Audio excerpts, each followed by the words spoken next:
বাচ্চারা প্রতিবন্ধী ও কথা বলতে পারে না, দয়া করে কিছু সাহায্য করেন। এই নো ভাই।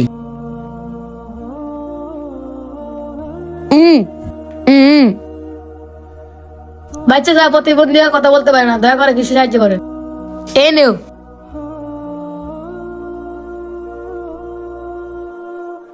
কিরে আসা পড়ছস? এই নো ভাই। মাত্র 21 টাকা? আচ্ছা দাঁড়া, এই নে এটা তোর। ভাই আর কিছু টাকা দেন না, আমার জন্য ওষুধ নিব। জমল ফুটে গেছে, আগে তো নকল বাবা বানায় মানুষের কাছে পাঠাইতাম, আর আমি 70,000 টাকা একটা ভিক্ষা করতে পাঠাইমু। যা। ভাই দিকে আসো তো। ভাই তোমার কি শরম করে না? তোমার ছোট ভাই আমার পোলারা এইসব কাজ করাও। ভাই তোমার তো লজ্জা থাকা উচিত, অত ছোট পোলারা দিয়ে এসব করাও। তোমারই কাজে একটা শাস্তি পুলিশে দেওয়া। চলো।